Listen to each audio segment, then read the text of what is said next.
Rakyat sudah 10 tahun ditipu sama manusia namanya Jokowi. Kalau ditipu, kalau Jokowi menipu kita dan dia bekerja baik, nggak ada masalah. Tapi dia sudah menipu kita dengan identitas palsu, baik termasuk ijazah palsu. 10 tahun ini dia ngerusak rakyat, bangsa dan negara Republik Indonesia ini. Jadi kalau ada yang bilang, dia kan sekarang udah gak punya presiden. Oh, dia harus pertanggungjawabkan kerusakan yang telah dibuat selama 10 tahun. Kenapa saya ngomong seperti ini? Masalah sederhana mudah dipersulit karena banyaknya manusia busuk. Saya bilang yang busuk itu bukan hanya Jokowi, pelindung-pelindung dia itu. Yang saya kata-kata dia, ada mantan jenderal TNI, mantan jenderal polisi, profesor doktor, itu yang mengimbau. Saya minta Presiden Prabowo bersikap tegas. Ini bukan masalah rumit, bukan masalah sulit, sangat sederhana. Tinggal pegang kepalanya Kapolri, bongkar jujur, selesai.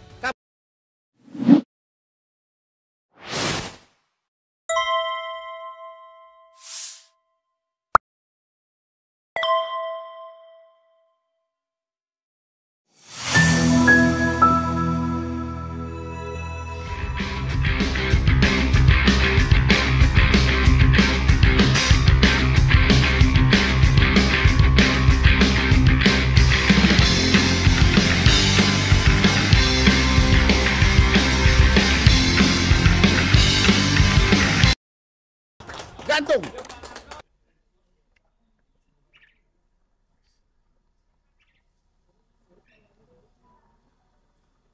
Assalamualaikum warahmatullahi wabarakatuh. Salam sejahtera bagi kita semua. Terima kasih dengan kesempatan saya untuk bicara sore ini. Saudara-saudara sekalian, masalah ijazah palsu Jokowi ini sebenarnya bukan masalah rumit untuk menyelidikinya. Bukan masalah rumit. Kalau saya diberi kekuasaan penuh untuk menangani, saya yakin nggak sampai 2 minggu selesai. Sekarang masalahnya tidak ada kejujuran aparat. Tidak ada rasa malunya aparat. Kalau Jokowi udah gak usah diomongin, memang nggak punya malu. Nggak punya malu. Tapi aparat ini yang saya sesalkan. Dia digaji oleh rakyat untuk kepentingan negara. Tapi masih bisa dikendalikan oleh manusia kotor busuk yang namanya Jokowi ini. Dari penjelasan teman-teman tadi semua tahu. Ijazah Jokowi itu yakin saya palsu. Tadi udah dijelaskan. Dia pernah jadi kepala daerah di Solo, di Jakarta sampai jadi presiden. Masa di KPU tersebut atau di KPUD tersebut hilang data dia? Ini kan suatu tindakan untuk menutup kepalsuan itu gitu. Jadi pada kesempatan ini saya singgung, saya yakin Jokowi tidak punya ijazah S1 UGM. Kalaupun punya, palsu. Dan ini bukan masalah sulit untuk dibuktikan. Asal aparat mau jujur. Dan punya malu. Ya, dan punya malu. Dan pada kesempatan ini saya katakan kepada aparat yang menyusun dalam hari ini Polri, cobalah kau jujur. Cobalah kau hidupkan lagi rasa malu. Suruh ngusut gini aja nggak bisa. Untuk apa sekolah tinggi-tinggi dari Akademi Kepolisian, PT IKA sampai ke Sespati dan segala macam. Nggak ada gunanya itu. Ini tinggal panggil Jokowi, mana ijazahmu? Tuntas. Dan aparat polisi ini punya kekuatan, punya organisasi, punya ilmu cukup. Tapi karena tidak punya etikat baik, nggak selesai sampai sekarang. Dan pada kesempatan ini juga, bukan hanya polisi atau Polri, lewat Kapolrinya juga kepada Presiden Prabowo. Bapak di mana? Pak Presiden. Kalau rakyat ribut nih bukan karena rakyat ribut, tapi rakyat sudah 10 tahun ditipu sama manusia namanya Jokowi. Kalau ditipu, kalau Jokowi menipu kita dan dia bekerja baik, nggak ada masalah. Tapi dia sudah menipu kita dengan identitas palsu, baik termasuk ijazah palsu. 10 tahun ini dia ngerusak rakyat bangsa dan negara Republik Indonesia ini. Jadi kalau ada yang bilang, dia kan sekarang udah gak punya presiden. Oh, dia harus pertanggungjawabkan kerusakan yang telah dibuat selama 10 tahun. Betul sekali. Dia harus pertanggungjawabkan itu. Dan sekarang yang berkuasa adalah Pak Presiden Prabowo. Bapak di mana nggak dengar ini? Bapak juga jangan sampai dipermalukan oleh rakyat sebagai pemimpin yang nggak punya ketegasan. Dan jangan tuduh kami rakyat yang bikin ribut dan bikin gaduh. Ini semua gaduh karena pemerintah nggak jelas. Dalam hari ini pemerintahnya Presiden Prabowo. Mudah, ini bukan masalah sulit. Saya tahu ada kekuatan besar melindungi Jokowi. Baik itu namanya bekas jenderal, TNI dan Polri, baik itu profesor doktor, saya tahu melindungi. Karena dia tahu kalau Jokowi terbukti penipu, dia juga akan terangkat. Tapi, Pak, bapak-bapak yang saya katakan tadi jadi begundalnya Jokowi. Pak, Bapak itu punya malu nggak? Saya himbau sini, keluarga dari bapak pelindungnya ini. Malu nggak? Kalau punya pimpinan rumah tangga penipu juga. Kau makan lagi hasilnya dari hasil menipu itu. Itu di dunia, di akhirat. Kita lihat nanti. Kita ketemu di akhirat bareng-bareng semuanya. Kenapa saya ngomong seperti ini? Masalah sederhana mudah dipersulit karena banyaknya manusia busuk. Saya bilang yang busuk itu bukan hanya Jokowi, pelindung-pelindung dia itu. Yang saya kata-kata dia ada mantan jenderal TNI, mantan jenderal polisi, profesor doktor, itu lebih busuk lagi. Nah, karena itu mulai sekarang ini sadarlah. Sadar kau. Dan coba hidupkan lagi, bangunkan lagi rasa malumu. Udah cukup puas kok kau di dunia 10 tahun ini? Kurang. Saya nggak bisa jawab itu. Tapi pada kesempatan ini, saya yang mengimbau, saya minta Presiden Prabowo bersikap tegas. Ini bukan masalah rumit, bukan masalah sulit. Sangat sederhana. Tinggal pegang kepalanya Kapolri, bongkar jujur, selesai. Pada masyarakat, jangan terkecoh dengan omongan-omongan begundal pendukungnya Jokowi busuk ini. Dia bukan hanya soal ijazah, tapi dia udah ngerusak bangsa ini 10 tahun. Ya, 10 tahun. Kalau masih ada yang bilang, oh dia hebat. Ya kita ketemulah, kita diskusi di mana hebatnya Jokowi. Dibandingkan presiden sebelumnya. Itulah yang biasa saya sampaikan pada kesempatan ini. Sekali lagi, mudah-mudahan rakyat mengerti kenapa kita berbicara masalah ijazah Jokowi. Karena ini orang sudah menipu kita dan merusak bangsa. Dan sekarang dia sedang menurunkan kerusakan kepada anaknya yang cuma lulus SMP jadi wakil presiden. Nah, ini kalau dibiarkan bahaya buat anak cucu kita dan untuk kelangsungan NKRI. Terima kasih. Wassalamualaikum. Jadi apa yang sekarang sedang bergulir, yang disebut Jokowi ijazah palsu, itu sudah menjadi opini yang sudah bergulir, sudah menjadi opini yang dianggap menjadi keyakinan masyarakat bahwa ini palsu. Terlepas dari keyakinan ini benar apa tidak nantinya, tapi kalau keyakinan masyarakat sudah begitu meluas, apalagi sudah menjadi kebenaran, maka rakyat hanya bisa memberikan sanksi moral, sanksi sosial kepada Jokowi dan keluarganya. Dan bisa macam-macam yang diambil. Hanya itu yang barangkali bisa dilakukan oleh masyarakat dan rakyat yang sadar atas semua kepalsuan yang dilakukan oleh Jokowi palsu ini.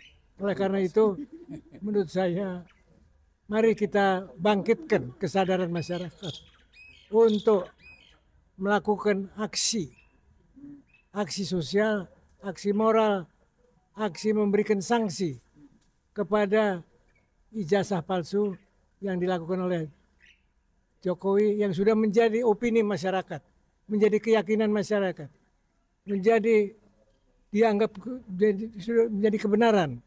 Oleh karena itu hanya itu saja. Terima kasih. Alhamdulillahirrahmanirrahim. Allahumma sholli ala sayyidina Muhammad.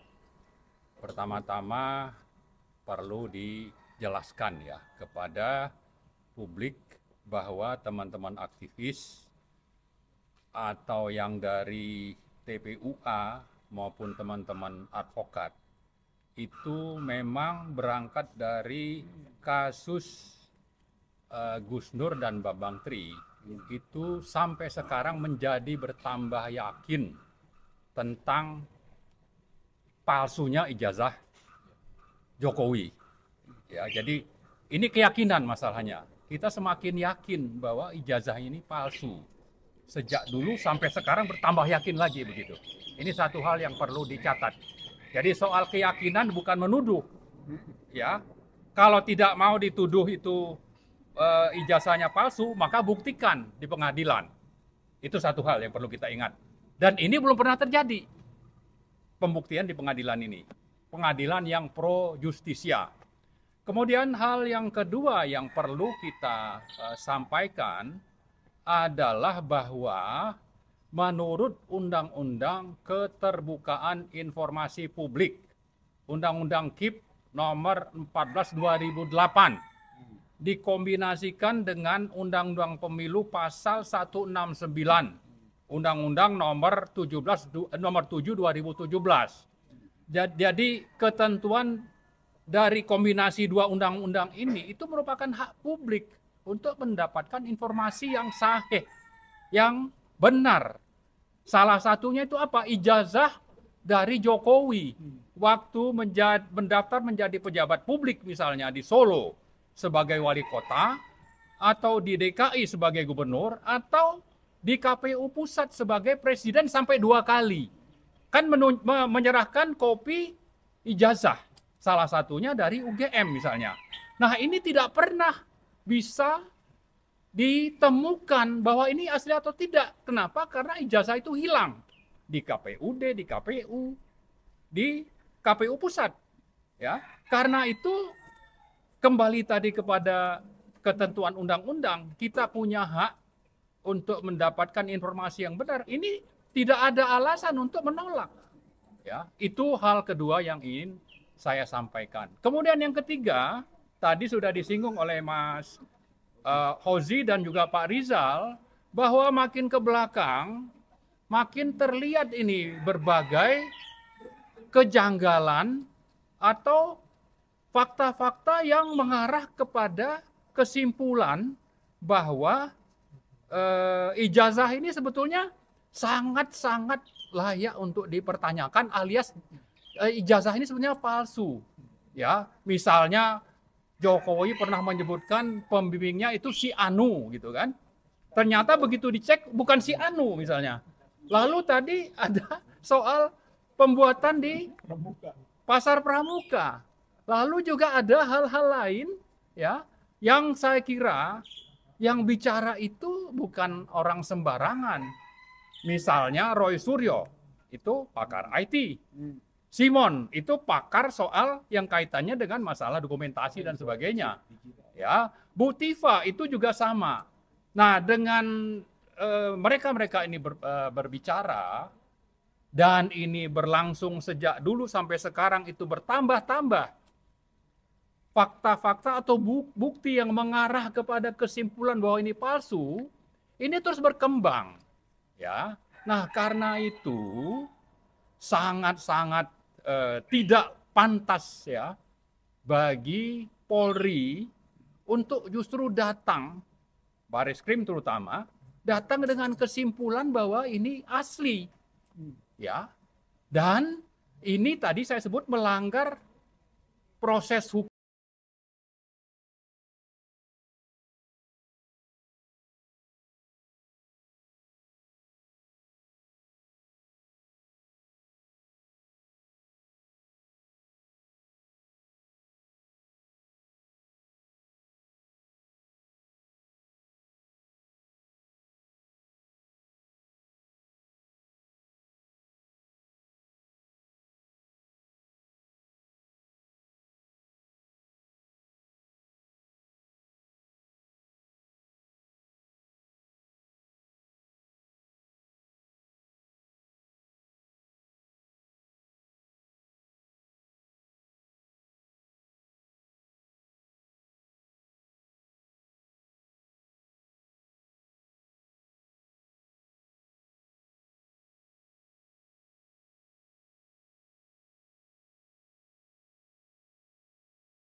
Assalamualaikum warahmatullahi wabarakatuh. Sobat RH sekalian, jumpa lagi kita di channel yang keren ini. Keren, cerdas. Ya, sobat RH sekalian, tadi kita interview dengan Deddy Kurniasha, banyak hal tentang politik. Sebelumnya dengan Hozinuddin soal ijazah palsu. Tetapi ini ada hal yang menarik ya yang disampaikan oleh mantan Danjen Kopassus, sepertinya jawab jinawab dengan Luhut Binsar Panjaitan. Jadi beberapa waktu yang lalu sobat era sekalian, Luhut Binsar Panjaitan mengatakan mereka yang mengusulkan pemakzulan itu kampungan katanya. Tiba-tiba ini ada pernyataan keras dari mantan Danjen Kopassus Maijen Purnawirawan Sunarko yang mengatakan bahwa tuh Luhut itu katanya pembohong dan penjilat. Ini ada masalah apa? Kita tersambung dengan Pak Sunarko atau Maijen Purnawirawan Sunarko. Assalamualaikum warahmatullahi wabarakatuh, Pak Maijen. Waalaikumsalam warahmatullahi wabarakatuh. Oke. Ini susah sekali kayaknya menghubungi Pak Narko ini. Nah, mudah-mudahan ini menjadi yang bukan pertama saja, bukan yang terakhir gitu ya. Tetapi mudah-mudahan besok bisa banyak kita berdiskusi. Pak Narko, saya ingin memulai dari pernyataan keras Pak Narko terhadap Luhut Binsar Panjaitan. Wah, nggak tanggung-tanggung, pembohong dan penjilat. Silakan Pak, dieksplorasi kenapa sampai muncul pernyataan demikian. Gini Pak Refli, kalau tidak salah itu keluar pada saat saya podcast dengan Santana TV atau Sarika TV lah, dua YouTuber itu. Ya, karena menanyakan tentang pernyataannya Luhut Panjaitan yang mengatakan bahwa Forum Purnawirawan yang menyampaikan 8 poin pernyataan itu kampungan. Terutama soal pemakzulan Gibran, kampungan katanya. Terutama tentang pemakzulan Gibran. Saya kenal Luhut Panjaitan dan kita semua juga tahu, cuman nggak mau ngomong saja. Siapa Luhut di eranya Jokowi ini? Dulu waktu ya Pilpres 2019 lah, Luhut mengatakan, menyindir Prabowo, bilang begini, tentara jadi pecat, masa mau jadi presiden? Enggak lah. Itu sebetulnya masalah yang bisa kita baca siapa itu Luhut. Nah, kemudian setelah era Jokowi, dia kan jadi apa? Dia tuh di mana-mana disebut sebagai menteri segala urusan. Saking rakusnya pada jabatan. Dia terus ngomong kita kampungan katanya. Nah, karena itu saya katakan Luhut ini manusia pembohong, penjilat yang sangat rakus. Saya tambah lagi, sangat rakus atau serakah. Dia dulu pada saat ada wabah COVID, dia diserang oleh banyak pengamat yang mengatakan perusahaan si Luhut ini mengambil manfaat dari bisnis alat-alat kesehatan. Dia bantah dengan segala macam kata-kata dia yang luar biasa. Saya tentara lah segala macam. Kemudian dibuktikan oleh para pengkritik itu. Habis itu dia keluarkan pernyataan bahwa enggak, itu hanya mencari dana untuk kegiatan sosial.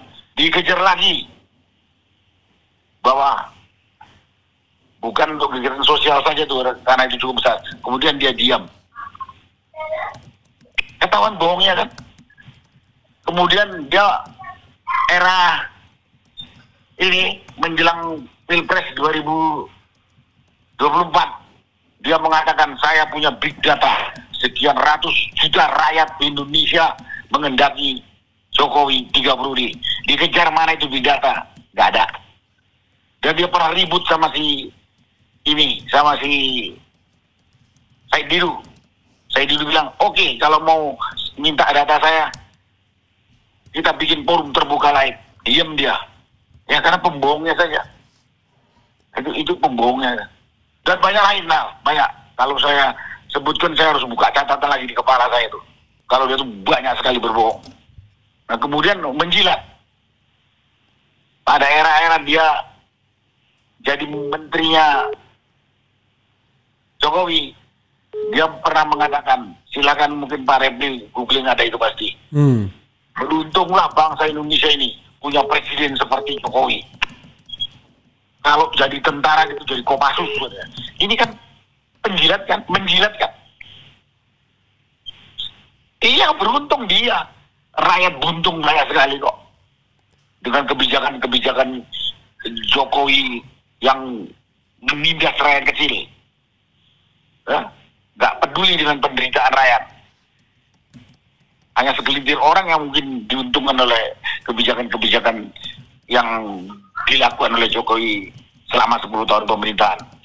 Kemudian kemarin sedang ribut-ribut ribut-ribut yang menuntut mengadili Jokowi karena 10 tahun dia memimpin negara ini, bikin bangsa ini kacau balau, atau paling halus yang tidak baik-baik saja.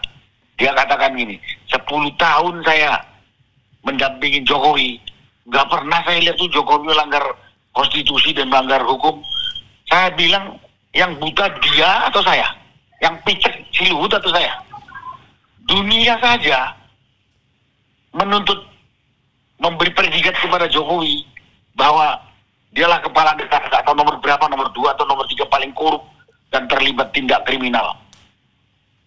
Rakyat dari Sabang sampai Merauke menuntut tangkap dan adili Jokowi. Dia bilang katanya nggak pernah melihat Jokowi melanggar konstitusi dan hukum. Ini menjilat nggak? Ini penjilat tidak?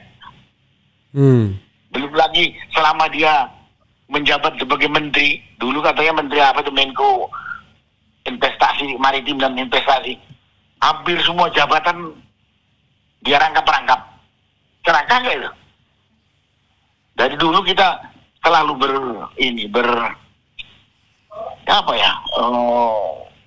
menyatakanlah, usahakan nggak rangkap-rangkap jabatan lah, kecuali yang penting banget. Celaka nggak itu? Belum kalau masalah pribadi, perusahaan pribadi, ya udah nanti kalau ngomongin masalah perusahaan pribadi yang begitu banyak, dikira kita iri. Enggak, kita nggak ada yang iri. Mau dia kuasain apapun terserah. Tapi jangan negara ini yang jadi korban. Notabene rakyat Indonesia yang menderita gitu.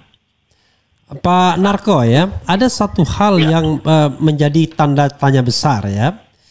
Bahwa Pak Luhut ini katakanlah mantan atasannya Pak Prabowo waktu di Kopassus ya, pernah satu masa yang sama ya. Pak Luhut ketuanya, wakilnya Pak Prabowo. Kemudian Pak Luhut ini pula yang menjadi yang backup mati-matian Pak Jokowi melawan Prabowo Subianto. Tapi sekarang kenapa Prabowo masih mengangkatnya sebagai pejabat yang penting dan ikut dalam sidang kabinet segala, bahkan walaupun dalam tanda kutip cuma ketua Dewan Ekonomi Nasional, masih terlihat powernya begitu kuat. Bagaimana menurut pendapat Pak Narko? Kalau mau tahu masalah itu yang paling tepat dan paling benar, tanya langsung kepada Prabowo. Kenapa manusia yang sudah merendahkan martabatnya masih dipakai? Kalau menurut saya inilah kelemahan pribadi, kelemahan leadershipnya Prabowo. Atau ada sesuatu masalah pribadi Prabowo yang diketahui Luhut yang dijadikan kartu truf atau sebagai kunci sehingga Prabowo nggak berani. Tapi saya pernah ngomong, Prabowo itu baik sebagai manusia, tapi sebagai pemimpin dia lemah, saya bilang. Sekarang dia udah presiden, masih mau diatur-aturan bekas presiden. Jadi di samping dia lemah, mungkin dia punya juga satu kelemahan yang dipegang oleh kelompok-kelompok lain, ya kelompoknya Jokowi CS, di dalamnya ada Luhut.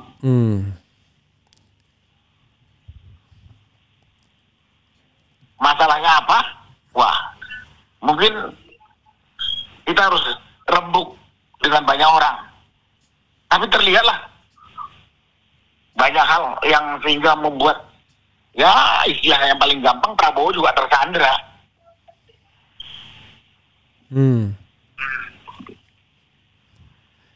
Kalau tidak kan Prabowo kan orang nomor 1, memegang otoritas di negara ini, terutama di masalah-masalah di pemerintahan eksekutif itu luar biasa. Lihat sekarang, dia masih belum mengambil tindakan-tindakan keras terhadap pembantu-pembantunya, titipan si Jokowi, yang sudah tahu ini orang-orang yang boleh dikatakan punya catatan negatif tentang hukum, gitu. Gak perlu disebut lah, di menteri, di kepala badan kayak gitu. Aneh. Pak Narko ya, Pak Narko kan bisa dibilang dalam deretan TNI AD juniornya Pak Luhut ya.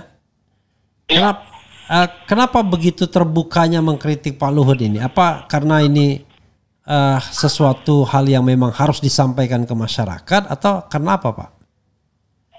Luhut sudah sangat keterlaluan. Dan memang harus disampaikan kepada masyarakat. Luhut ini kerjaan mulutnya kan bisa kali, ngancam sana, ngancam sini. Dikira dia tuh merasa paling pinter, merasa paling berjasa, merasa paling suci di negara ini. Lihatlah pernyataan-pernyataan kalau kita googling, dia tuh merasa paling pinter, merasa paling berkuasa, merasa paling berjasa, merasa paling suci. Merasa, saya katakan ya. Yeah. Semua kalau ada orang yang mengkritik berbeda pendapat sama dia, kalau nggak dia bilang kampungan, dia bilang pergi ke luar negeri, pergi ke sana. Larilah kau pergi sana ke luar negeri. Yang jelas harus tidak boleh ada melanggar konstitusi. Makanya dia nggak melanggar konstitusi. Banyak hal. Dia selalu memblapping indah kata-kata sehingga harapannya orang takut sama dia. Tapi saya katakan, dia tuh merasa paling pinter, merasa paling berjasa, merasa paling berkuasa, merasa paling suci.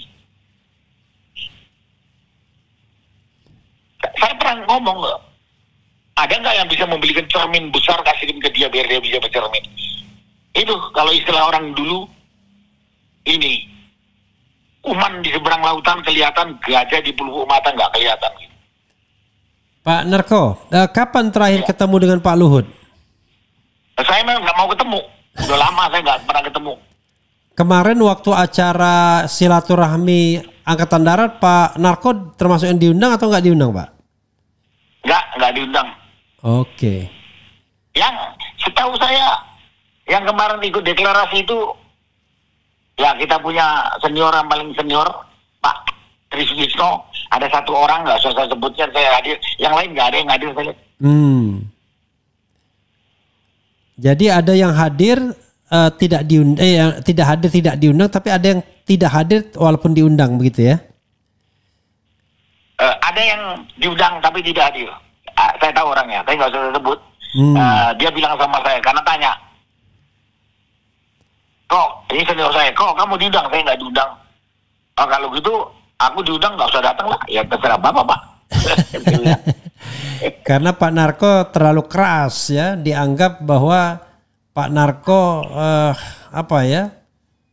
kalau kelompok Pak Jokowi bilang wah itu kan residu dari pemilu, sakit hati dan lain sebagainya. Bagaimana Pak pendapat Pak Narko? Silakan dia punya pendapat, tapi coba kita mau melihat secara jujur dan bersih, apa beres pemilu 2024 kemarin? Saya nggak ada kepentingan kok. Siapa yang menang, siapa yang kalah itu, saya nggak pernah punya kepentingan. Oh saya pingin jadi ini, jadi ini. Saya juga pernah ditawarin kok jabatan tuh. Nggak. Kalau saya berkumpul dengan ini penindas rakyat, haram buat saya ikut bergabung dengan kelompok itu gitu. Nggak punya kepentingan. Apalagi yang kemarin deklarasi itu, Pak Refli, itu umumnya usianya udah di kepala 7 ke atas. Pak Tri udah 90. Lagi kepentingan dunia yang mau kita cari. Kecuali menegakkan amar ma'ruf nahi mungkar. Oke Pak. Pak Narko, luar biasa ya. Silakan Pak, closing statement Pak. Mau menekankan kembali tuntutan atau deklarasi yang 8 itu, atau mau menyampaikan soal Pak Luhut lagi, silakan closing statementnya. Saya hanya berharap Prabowo dengan jujur mempelajari 8 poin itu. Jangan terpengaruh dengan suara-suara kelompok yang memang tidak menyukai, karena itu banyak sekali. Ya mungkin kenyamanan sekarang terganggu kalau itu dilaksanakan. Banyak sekali. Tapi coba berpikir jujur. Terus ingat-ingat dulu niat Founding Fathers Indonesia ini memerdekakan diri dari penjajah itu apa sih cita-citanya? Tolong itu aja. Dan kalau memang nanti 8 poin itu ada yang nggak pas, ya kita diskusikan. Kita diskusikan dengan kepala bersih. Prinsipnya demi kemajuan bangsa dan negara kita yang tercinta ini. Secara benar, jujur, dan adil. Sekarang benar itu susah. Iya. Jujur itu susah dapatnya. Adil apalagi. Penindasan terhadap rakyat kecil itu kasat mata. Nggak jauh dari pusat pemerintahan Republik Indonesia Jakarta ini kok. Pak Narko, satu lagi ya yang saya lupa. Ya. Kan sebelum menyampaikan deklarasi atau 8 poin pernyataan itu kepada Prabowo, kalau tidak salah Purnawirawan ini kan mengajukan minta bertemu atau katakanlah secara langsung menyampaikan itu. Sejak ya mungkin bulan Februari kalau tidak salah, correct me kalau saya keliru, tapi kemudian tidak ditanggapi oleh Prabowo, begitu Pak ya? Atau gimana? Betul. Jadi sebetulnya 8 poin itu kita dapatkan juga dari semua komponen masyarakat lah. Sejak awal tahun kita udah bicarakan. Ini kita perlu memberikan masukan kepada pemerintahan Prabowo supaya jalan pemerintahan ini ya adil, jujur, dan ya sesuai dengan konstitusi yang benar. Bukan konstitusi yang sudah diacak-acak. Nah, setelah itu pada Februarinya kita bisa formulasikan 8 poin itu. Kemudian ditandatanganin oleh 5 jenderal pada sekitar ya pertengahan dan akhir Februari. Ini yang jenderal bintang 4 ya? Ya, bintang 4 semua itu. Jenderal Bahru Roji, Jenderal Tiasno, Laksamana Selamat, Marsikal Hanafi Asnan, kemudian diketahui oleh Pak Tri. Oke. Iya. Karena kita ya mengkomunikasikan, menanyakan, meminta masukan dari Pak Tri sehingga Pak Tri juga setuju itu mengetahui. Nah, setelah itu kita bikin surat kepada Presiden. Ada buktinya bahwa kita ada 8 orang ingin silaturahmi kepada Presiden Prabowo sambil menyampaikan 8 poin itu. Kita tahu sampai ke Sennek ada tanda terimanya. Kemudian kita tunggu 2-3 minggu nggak respon. Kita bikin surat kedua. Intinya menanyakan surat kita itu diterima atau tidak dan bagaimana lah jawaban dari Presiden. Surat kedua itu yang tanda tangan adalah Letnan Jenderal Marinir Soeharto dan saya. Sampai kemudian mendekati Idul Fitri tidak ada jawaban. Kemudian ya kita dalam suasana Idul Fitri ya kita slow down lah gitu. Nah, setelah habis Idul Fitri ya kita sekaligus silaturahmi, ya kita sampaikan pernyataan itu secara terbuka tanggal 17 April itu. Jadi kita udah bikin, kita sebetulnya tidak mau deklarasi kalau memang waktu itu kita silaturahmi tertutup diterima oleh Presiden Prabowo. Itu juga dapetin gedung kita diganggu 3 kali. Sampai dapatnya itu di gedung salah satu yayasan Al Musawarah di Kelapa Gading. Kita harus buat pernyataan tertulis karena sudah ditolak. Kita akan bertanggung jawab terhadap semua dampak kegiatan silaturahmi kita di sini kepada pengelola gedung. Kalau enggak ditolak. Nah, itulah kondisinya. Nggak ada bedanya dengan kondisi waktu Jokowi dulu. Kita juga setiap mau pakai salah satu gedung selalu ditolak. Agak miris juga ya, padahal yang memakai ini Purnawirawan Jenderal 103 yang tanda tangan, kemudian ada 73 Angkatan Laut, 63 Angkatan Udara Jenderal, kemudian 91 Kolonel. Rupanya mereka tuh takut sama dosanya sendiri. Jadi semua orang ditakutin. Mereka tuh takut dosanya sendiri dibuka. Oke. Terus habis itu dia bilang, kita ini kelompok sakit hati. Gak ada urusan sakit atau tidak. Karena kita ngelihat memang negara ini jalannya compang-camping. Itulah Pak Refli.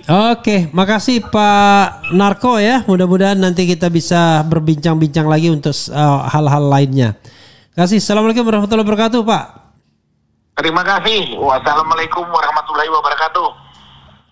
Iya, saudara sekalian, itu dengan Sunarko ya. Walaupun beliau jenderal, tetapi kita lebih sering memanggilnya Pak Narko gitu ya. Dan memang beliau ini cukup senior ya, hanya 2 tahun berbeda dibandingkan Prabowo Subianto. Jadi kalau kita lihat misalnya di Wikipedia, Mayor Jenderal TNI Purnawirawan Sunarko itu lahir 1 Desember 53. Kalau Prabowo kan 16 Oktober 51, jadi 2 tahun lebih muda ya. Adalah Purnawirawan TNI Angkatan Darat yang sebelumnya menjabat sebagai Danjen Kopassus. Bagi publik Aceh, Sunarko bukan orang baru. Dia sempat menduduki sebagai asisten operasi Kasdam IM. IM itu apa ya? Yang jelas Iskandar Shah ya. Pembentukan Kodam Iskandar Muda kok Iskandar Shah. 2002, kemudian dia akan menjadi Danrem 011 garis miring SNJ, Danrem 022 Dam strip 1 BB, Pamen Denmas Besat, Paban 133 Biok Sospat, Pati Ahli Kasat Bido Sosbud, dan Kasdip 1 Kostrat. Baru kemudian Danjen Kopassus dirahinya Agustus 2007. Kalau riwayat pendidikan, Akabri tahun 78 ya. Susar Kabif, kemudian kalau Sesko TNI, dan Lemhanas 2005. Riwayat jabatannya mulai dari Komandan Pleton Kopasanda tahun 79 sampai dengan Pangdam Militer Iskandar Muda, kemudian Komandan Pusenif ya, pusat saya nggak tahu Pusenif itu apa ya, mungkin ada itu infanteri atau apa ya. Begitu. Kemudian Komjen Danjen Kopassus ya, Komandan Jenderal Kopassus itu 2007-2008. Beliau dikenal sebagai ex Danjen Kopassus ya, karena itu jabatan yang mentereng ya, yang diemban oleh Mayor Jenderal Purnawirawan Sunarko.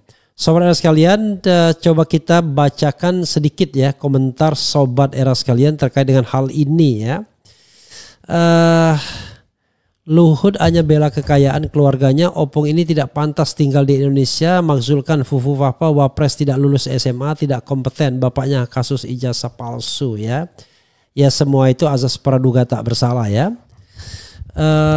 Kemudian Luhut dan keluarganya adalah pengkhianat negara, ya itu dalam perspektif kita, dalam perspektif Luhut beda lagi, kita yang pengkhianat ya. Gila jabatan, ada harus diselidiki korupsi dia, oke. Kemudian Jokowi tuanya Prabowo, sifat Prabowo seperti oke. Wah ini ngeri-ngeri semua ini komentarnya ya. Kemudian kau bilang Sunarko sakit hati, kepala lo peang. Kemudian semoga pengusaha-pengusaha di dunia tuh tidak menanamkan modal. Oke. Apalagi nih ya, Pak Sunarko teruslah bergerak, semangat Pak, berjuang bersama rekan kami, selalu mendoakan purnawirawan yang berjuang di jalan kebenaran. Ya memang Pak Narko ini ya termasuk purnawirawan yang sangat vokal ya, berani menyampaikan pendapat secara belak-belakan dan terang-terangan. Orangnya juga kelihatan sangar tapi baik sesungguhnya ya. Begitu saudara sekalian ya, mudah-mudahan pembicaraan sepanjang pagi ini bermanfaat bagi kawan-kawan semua. Tumben-tumbennya ya saya langsung live dengan 3 orang.